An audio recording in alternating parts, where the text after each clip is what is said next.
I left in 1961 to go to Southern Illinois University.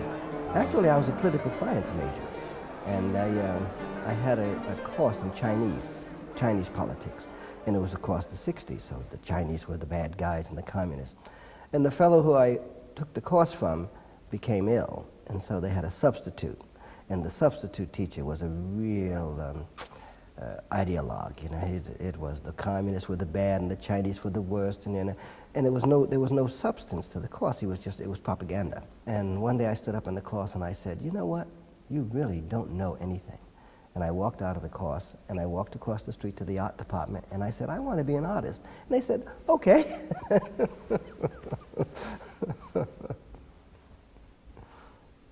That's how it began, really. I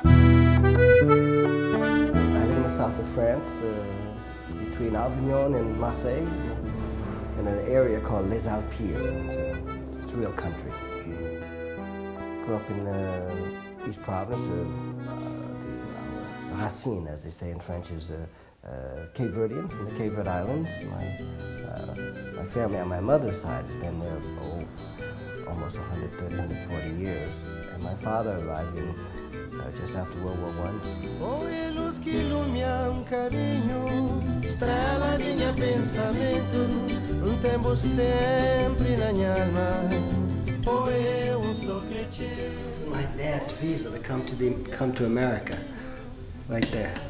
It's in Portuguese. The civil governor of the Republican of the province says that Isidore Silva Ramos, born 15th of April, 1903. My birthday's 15th of April, 1944. But I was born the same day as my dad. The destination is New Bedford. It's the 10th of May, 1919. And my father fell in love with my mother, and they raised a bunch of us kids in the country. It was in the country in those days.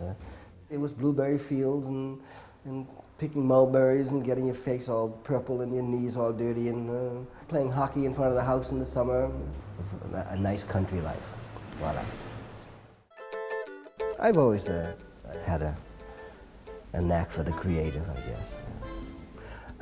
My mother, bless her heart, recognized me as a child. She had my stuff all over the place. This mandala thing that I've been doing for a long time, I was watching my mother crochet. She would sit there and she'd be making the smallest little, and they'd be three-dimensional, a square with a mandala in it, there'd be a flower of some kind or something. Then she'd sew them all together and she'd call it a bedspread or a tablecloth. And I'd say, Mom, you should hang these things up on the wall there. It's nothing, that's just a little bedspread. Yeah, bedspread. Mathematically, it was just outrageous. And my mother's been dead a year and a half now, but I still go and look at her work, and it's amazing what she was capable of on a creative level. And she even tried to get me to go to RISD, and no, I want to go play baseball, I want to go hang out with the kids. I wouldn't go. There's the things that are just for the beauty, the cerebral, the universal, the spiritual, and then in the other room is things that have more of a narrative, and the narrative is more political. People make art, period. And there's no such thing as primitive art, or my art is more sophisticated than your art. There's no such thing. An artist is an artist anywhere you go.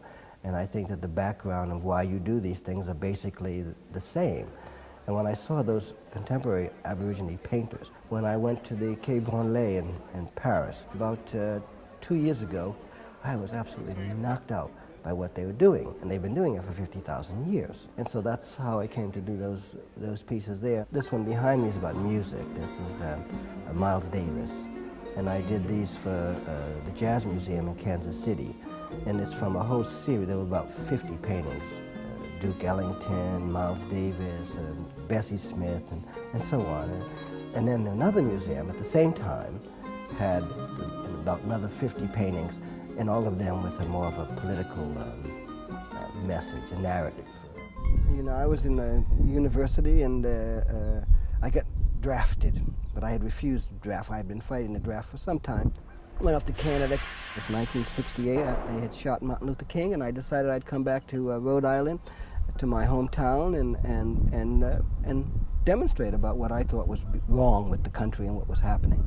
Took sanctuary at the church on Elmwood Avenue. It was the Church of the Mediators, a Unitarian church. Anyway, they got me and I went to jail for 2 years, and after that I went to graduate school.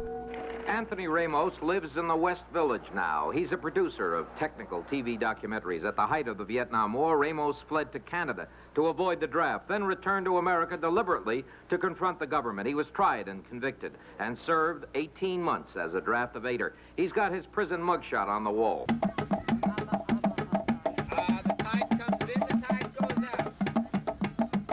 I was at graduate school at California Institute of the Arts, and Nam June Paik was the father of video, as they call Nam June.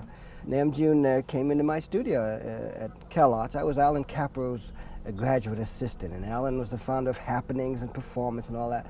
And he came into my studio and he videotaped me while I was working and showed it to me right away. And I thought, wow, now here is a historical process, you know, where you can immediately see yourself in real time. Amazing. It blew me away.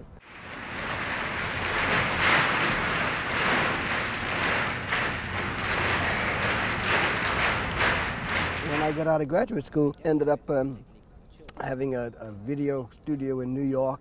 So, you know, that set me off to do video. And I came to Providence because I wanted to go and find out what Cape Verde was about me as a Cape Verdean. But I didn't know anything about it. I'm a Yankee Cape Verdean. So I decided I'd go to Cape Verde, and the only way to do it was to come here to Rhode Island to raise the funds and so on. Dr. Richard Loban and Peter Coelho, who was a senator from East Providence at the time, Cape Verdean senator, supported me, and we went over to the Rhode Island Humanities Committee, and Tom Roberts was the head of it at the time, and they very graciously gave me money to buy some video equipment and go to Cape Verde for the first time.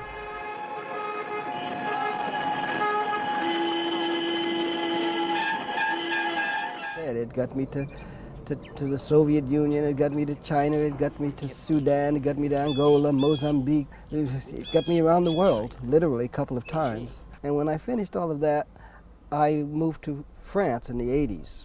I lived there all through the 80s, and then I moved back to California. I was living in Topanga Canyon, where I did a bunch of a whole series that had to do with conversations with a man named Murray Gell-Mann, who won the Nobel Peace Prize for the discovery of the quark. I knew Murray in California, and we would discuss the universe. And that series of paintings really comes from those conversations with him.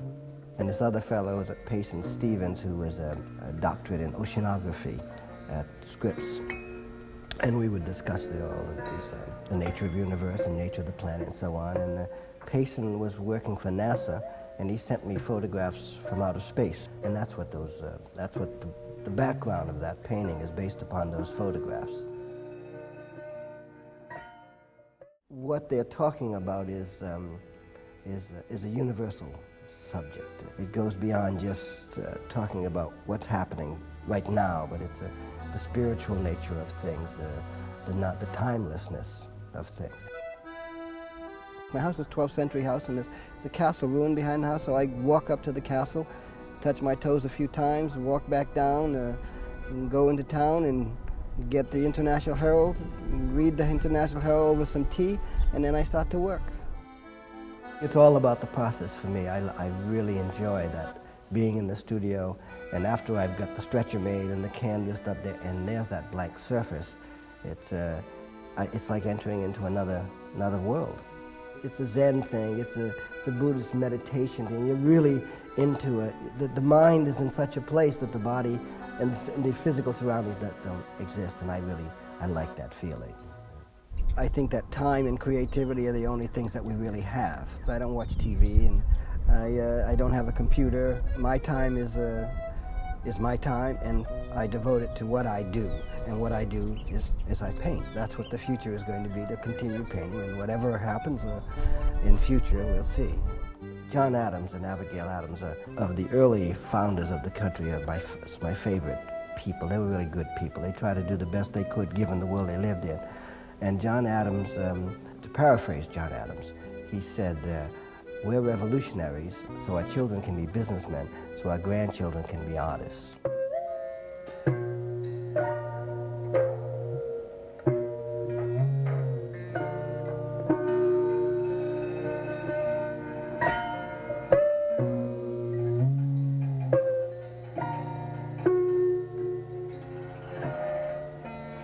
you.